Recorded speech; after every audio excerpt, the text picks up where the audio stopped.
Eric from Giants Sports Talk Live. Are you kidding me? Today on Locked On A's.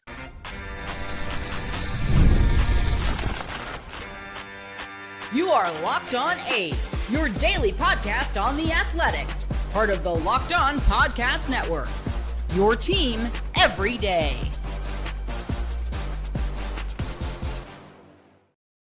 Welcome to Locked On A's, part of the Locked On Podcast Network, your team every day. I am your host, Boonie, one name, all passion. And today we got some company. Eric from Giants Sports Talk Live, the living legend himself. How are you today, buddy? Man, I'm doing good, man. How you been, Boonie? I appreciate the invite. Excited to be talking a little baseball with you today. But before we do so, Eric, today's episode is brought to you in part by FanDuel. Right now, new customers can bet just $5, and if your bet wins, you will get $300 in bonus bets to use across the app. Download the app today. Eric is hosting a post-game after every postseason game over at a Giants Sports Talk Live. Check it out, guys. Eric and his partner Glenn are the best in the business. Extremely entertaining at what they do. I've gone over there and just listened for a lot of fun, man. I mean, couldn't be much better than them. What do you think so far of the postseason? Man, it's been exciting. I tell you what, we've seen a lot of we've seen a lot of different things. Hey, what's up, senior? What's up, senior? What's up, senior? But yeah, man, I've been entertained. As far as a baseball fan, look, both of our teams are out of it, so you kind of have to pick and choose who you're going to go with. But man, I love it. I love what baseball brings. Playoff baseball is just awesome. Let's take, for example, ALCS, right? The game 5 just concluded. Crazy game, right? Yeah. Close pitching came, and then you got Cal Raleigh to tie it off with a jack, and then you got the dramatics of Eugenio Suarez with a freaking grand slam. I saw. Kind of put the nail in the coffin. But what's crazy about it, right, is the bullpen. The sways. Yeah. You know, when they were in Toronto, Seattle was running away with it. They came to Seattle. Now Toronto was running away with it. And now, maybe Seattle is going to go on their run. So Giant season was wild, man. I mean, when you think back at the Giant season, started off on fire. Mm-hmm. Then got in a little lull. And then they made a trade that when the trade was made for Devers, everyone loved. Yeah. I mean, it was, hey, bring home another title. Posey's getting it done. Then it just did not go that way. They went on a slide. You think they're out of it. And then all of a sudden they blaze right back into contention. And unfortunately, they have to face the Dodgers down the stretch.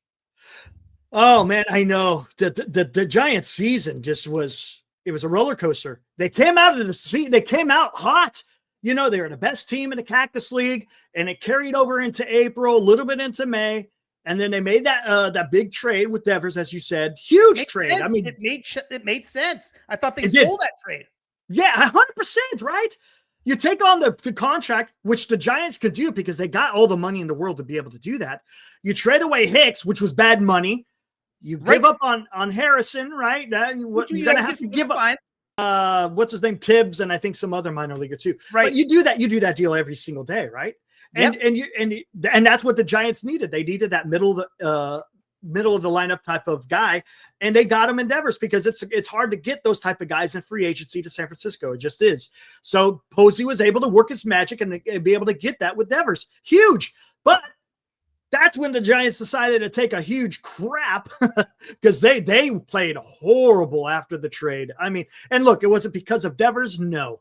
I just got a feeling maybe the expectations got a little bit too much. And for whatever reason, they just started falling by the wayside. And, some of this was attributable to why Bob Melvin was let go at the end of the season, because it seemed like the times that the Giants had a bit more expectations upon them, they kind of fell by the wayside. When they were playing a little bit loose, when there was really nothing to play for, they were playing great. So, I mean, it was a crazy season.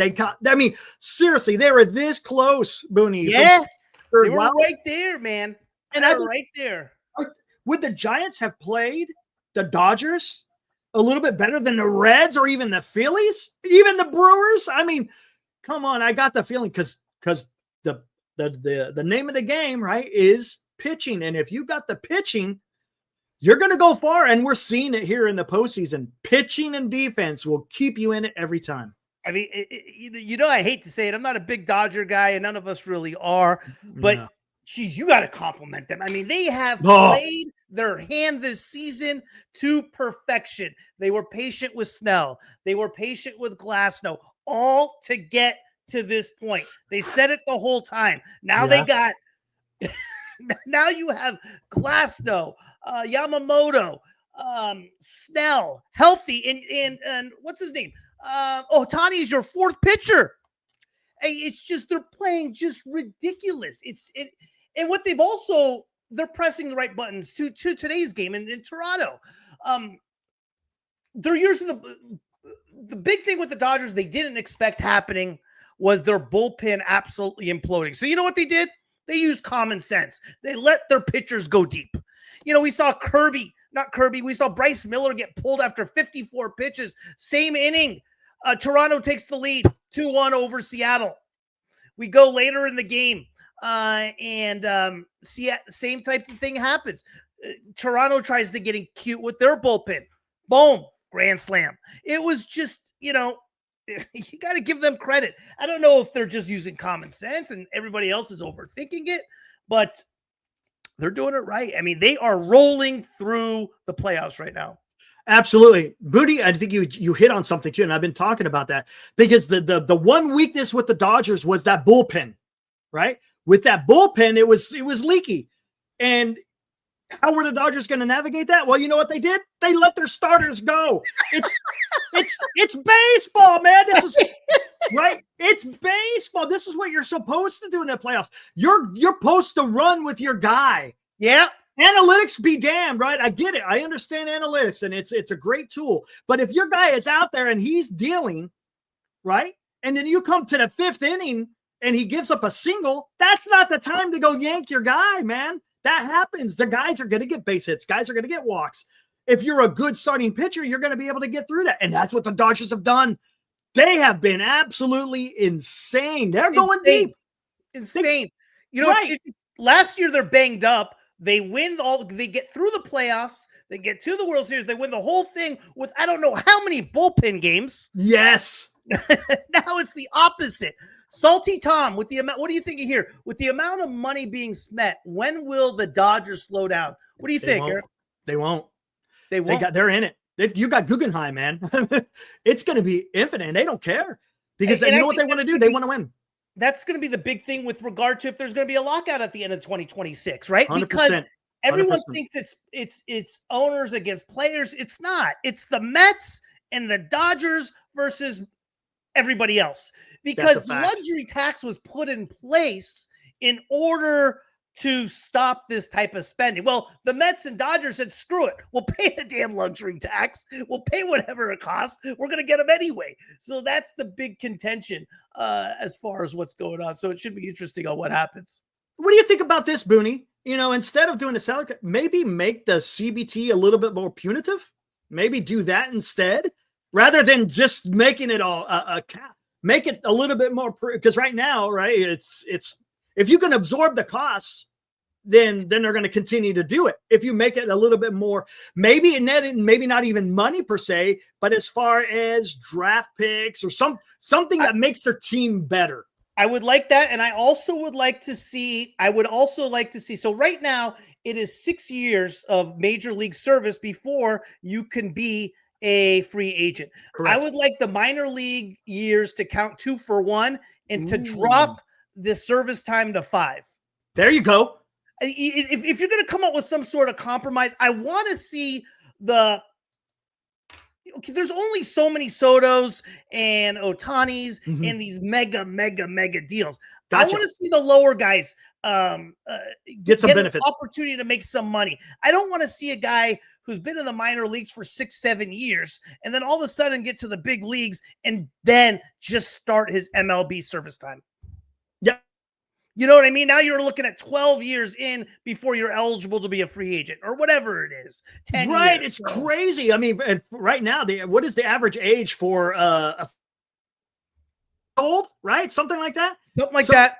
Yeah, I mean, and like you said, very few and far between. You get guys who are in their prime for a la Soto and Bryce Harper because they came in because they were so good at the age of 90. Devers came up when he was 20. You're able to hit free agency a little bit earlier, and you could get paid earlier. So yeah, I'm all for it. Hey, why make it specific to just those guys? No, don't get me wrong. Those guys are talented and they deserve it. But yes, maybe the controllability that teams have over the reduced, then maybe helps alleviate some of this problem. Salty Tom has an idea about payroll floor, something the A's could definitely participate in. And I want to get your thoughts on that once we come back. This episode is brought to you by PrizePicks. Every day we make decisions, but on PrizePicks, being right can actually get you paid. Don't miss the excitement of this football season with PrizePicks, where it's good to be right. Playing PrizePicks is such fun. Simple way to add more excitement to football. You just pick more or less on player projections like Josh Allen passing yards or Saquon Barkley rushing for a touchdown, and you're in the game. I love how quick it is. You can make your lineup in under a minute. My favorite part, PrizePicks just added stacks. So if I want to ride with a player, I can select their passing yards, rushing yards, and touchdowns all in one lineup. It's also fun to follow other players in the app and copy their lineups with one click. And the new injury reboot feature, if your player leaves early and doesn't return, it won't count against you. Download the PrizePicks app today and use code LOCKEDONMLB to get $50 in lineups after you play your first $5 lineup. That's code LOCKEDONMLB for $50 in lineups after your first $5 lineup. PrizePicks, it's good to be right. Payroll floor, what's your thoughts? Or they have to pay. The Giants don't really have to worry about that. No, right? The Giants don't have to worry about that. The A's are something that definitely do, but A's, Pirates, Tampa Bay. Well, Tampa Bay's still in there. Yeah. Tampa Bay. Yeah. I'm excited for the new Vegas stadium, but I am sad to see the Bay Bears. Yeah, it didn't quite have its even this year in Sacramento. It didn't have its the luster of it. Yeah, no, it didn't. It's kind of hard because it's not really a Bay. It's more now. Yeah, California series. Yeah. It was. We met the first 3 games was in San Francisco, and that was the beginning of the end of the A's series. The game 1 of that series, I still remember. Wilbur Flores hit 3 home runs. Yes. Game 2 of the series on Saturday, 0-0. Going into the bottom 10, Mason Miller, bases loaded. I think they walk Flores to get to Yastrzemski, and he walks Yastrzemski on 4 pitches, or the other way around. And then the A's take a 2-1 lead into the 8th, bottom of the 8th on Sunday. Lamont Wade, I think, had his only hit of the year for the Giants. Led off the inning with a double. I think it was his only hit. I think so. It was up there. And then I think Patrick Bailey got out of like an 0 for 60 slump. Got hit. Ramos drove in Bailey, and that was a wrap. You guys completed the sweep. We pick up game 1 in Sacramento, 11-2. Verlander, Birdsong pitches out of so much trouble on that Saturday night. You guys. Yeah, Birdsong. Hated Birdsong on Webb on Saturday. It was Webb and then Birdsong on Sunday. Yeah, it was a Sunday game. That Birdsong, man. I don't know what happened to him, but yeah. 2026 was a success. We nailed it with things like Wilson, Kurtz. Yeah, I mean, it's an exciting future for the A's, no question. Baseball needs a cap, or you will continue to see about 4 teams. But I don't know, man. If you look at the history of it, though, already, I mean, okay, sure, the Dodgers are going to go back to back, right? I mean, they're the most dominant team. Year before that was Texas. Mm-hmm. And then if you look at the history of it, I mean, there has been a lot of parity with regard to baseball. Giants won it in 10, 12, and 14. You got the Kansas City in 15. Kansas City in 15. So I don't know. I mean, how long has it been since the Yankees have won? 2009 was the last one. I mean, you look at before last year, if you want to count 2020, I mean, but the last time the Dodgers won a title was 88. Oh, You know what I mean? So I don't know. So the money being spent definitely helps you to getting to the playoffs, which I think should be the goal. But it's not a guarantee. It's not. You see the Mets. Mets was a perfect example. And hey, how much money did they spend on Greg Counsell to be the manager? It's in the postseason. Absolutely. I agree with you here, Salty Tom. Unpopular opinion, but teams like the Dodgers are actually good for baseball. I hear what he's saying. No, I understand, because it makes it exciting baseball. Look what's going on. I mean, it's something now. We got to realize, too, anyone who owns a baseball club isn't very rich companies, individuals who are part of owning a baseball club. So to some extent, can some of them spend as much as the Dodgers? No, but that doesn't mean you can't make a good look. I've said this a million times. If you can do three things good, you're sitting pretty. If you can hit on the free agent market, if you could draft and develop, and if you could trade. Well, if you draft and develop and you're able to trade, you could do, because that's what the Dodgers have done. That's how they got Mookie Betts, right? Yeah. I mean, you don't get Mookie Betts with a free agency. They got him because the Boston decided to trade him. So if teams could go out there and put a little bit more effort in their drafting and developing, you could build a homegrown team. Granted, but it can be done. Texas was a fluke. KC was. I don't agree with that. You can't say flukes. KC got in the World Series in 2014. KC was a get-on-base machine just because they didn't do it a traditional way of hitting home runs. They were strike out a lot on the bases. They had solid starting pitching, and their bullpen was lights out. They were far from a fluke. Ready, all due respect. And, when you look at the Texas team, no, I don't agree with that either. I don't think they were flukes at all. I think in order to go 162 is beyond a fluke. You got to get hot at a certain time, but no, I don't think they're a fluke. You guys are nuts. Well, what else is new? Giants fans will help the stadium in Las Vegas much the same way the 49ers fans do. I don't know about that one. Yeah, I mean, Giants fans travel, but I think we'll see what happens with attendance. I think at the end of the day, no matter where you're playing, it really comes down to: are you going to win games? Are you going to put a competitive team out in the field, or aren't you? Real quick, Senior, I wonder how many teams from NorCal will actually still be fans when we don't have any fans right now, Senior. So there's not many Raiders fans left in NorCal. I personally know a bunch of fans who just dropped the Raiders. Yeah, well, probably a few more fans than the A's have. I don't disagree with that, Senior. I agree with you on that one. I don't think there's going to be many. Yeah. Now, real quick, talk about the A's. Guys got a hell of a freaking.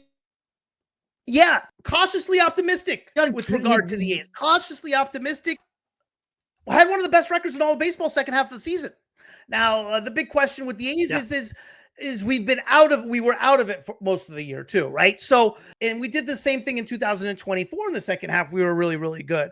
Cautiously optimistic. When you are playing games being out of the race versus being right in it, it's two different feelings when you're playing loose like that.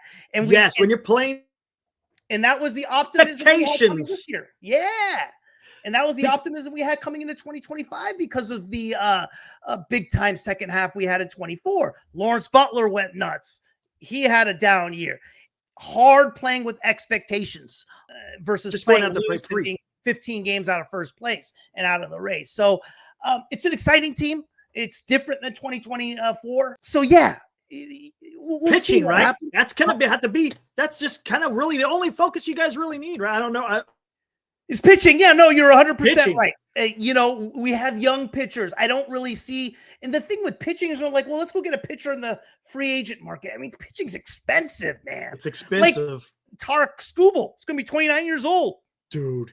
They were $240 million off. Going to be the story in the offseason. Is the Skubal talk in 2020? I'm pretty sure Ohtani and the Dodgers deal the Angels. Skubal's unbelievable. Don't cry me when you see the dynasty after dynasty and the small guy gets squeezed out. You're talking about the Dodgers, ready? There's ebbs and flows, man. You just have to deal with it. How do you think? Look at the Giants in from 2010 to 2014. 2016.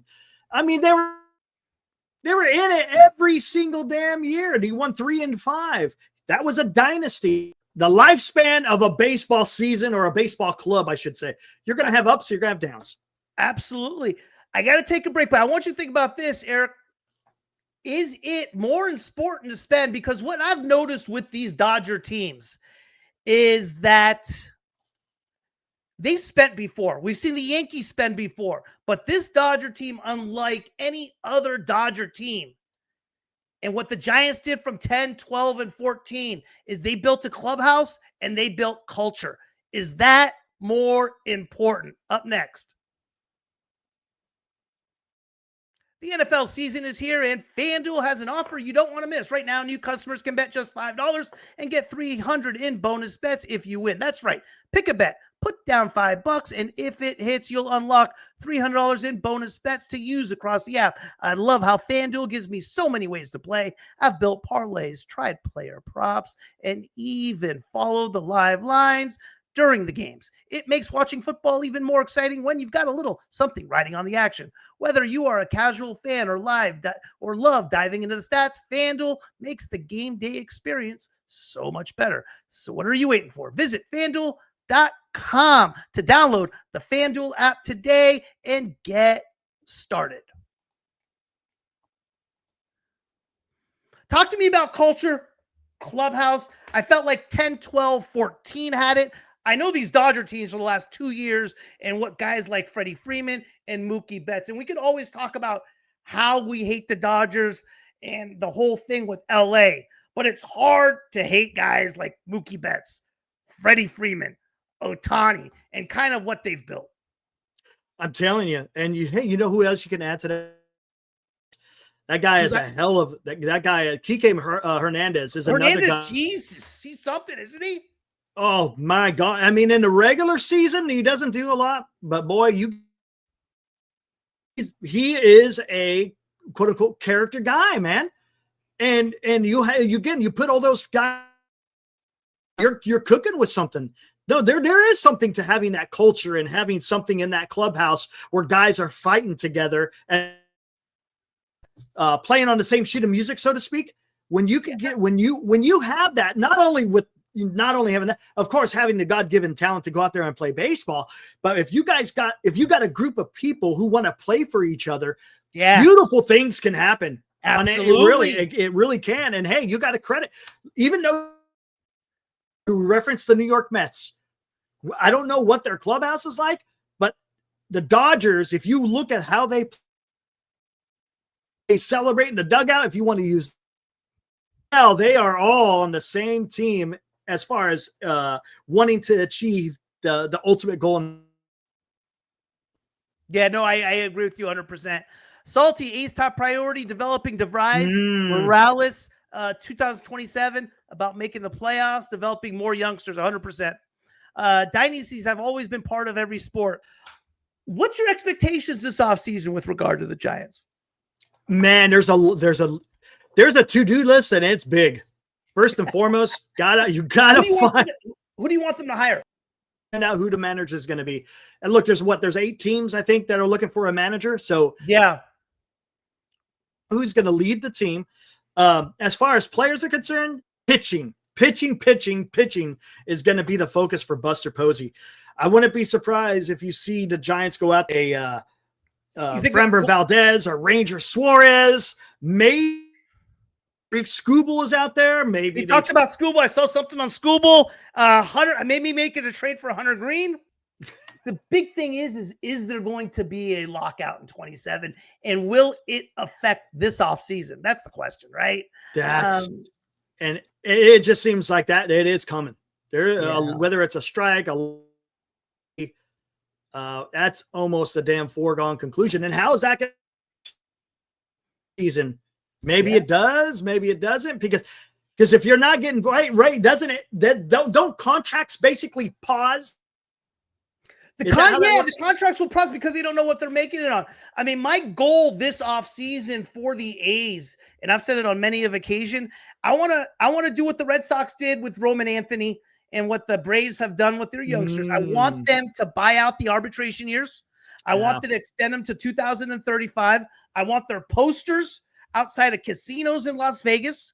I want there to be some energy behind a new fan base and the move that needs to be done. There needs to be a spark being put in this franchise, and going out and signing some mid-tier journeyman free agent like a Patrick Corbin or a Justin Verlander on his last leg. I don't see it. I don't see it happening. That's what I want done. I want Soderstrom, Wilson, and Kurtz extended, if not all of them, at least 2 of the 3. I want their ARB years bought out and extended through 2035. Let's get a bolt of lightning in this damn franchise. That's what I need. Hey, that's good. I like what you're saying. What's the thought on, speaking of youngsters, what's the thought on Bryce Elder? Whew, man, I'll tell you what, when the Giants brought him up, I was excited to see what the kid can do. Now he struck out a lot. I get it. I understand. He's got a lot of strikeout in his swing. He's 20 years old. He wasn't just free swinging everything. He was actually getting into some deep counts, and he hit the ball hard a few times. But the strikeout stuff is there, so we'll have to see what happens. I got a feeling, and we'll see what happens. The problem with Eldridge, it's a problem. The Giants have a lot of left-handed guys in their lineup. And not just that, we have a lot of guys who have a lot of swing and miss in their swing. A lot of power. We got a lot of power, but we also got a lot of swing and miss. The Giants need to get guys that make some more contact, right? That's what we need. We need some contact hitters to set up for the boppers to knock them in. Is he going to be used as a trade piece? Again, we're talking Tariq Skubal. If you want to go get have to be. He's going to be at the top of whatever package. Yeah. Chapman needs to step up right now. Chapman needs to step up. He does. And Bailey hasn't quite been that guy as well. No, he hasn't. I think Kurtz will win MVP this year. Starts to wearing as much body armor as possible. Stay healthy. Great show. Thank you, Kenny. I see that. As always, check out Eric, guys. If you want a great show to go on, man, I tell you guys, go check out Eric. Look up Giant Sports Talk Live on YouTube. Him and Glenn are just absolutely amazing. But for us, thank you for making Locked On A's your first listen every day. For your second listen, find the all-night Locked On MLB game night, every game, every night until a World Series champion is crowned. Get local analysis on a national scale. Find MLB Game Night on Locked On MLB on YouTube or wherever you listen to your podcast. Eric, man, as always, always a blast to hang out. Always a blast to talk to you. I appreciate you coming on, my friend.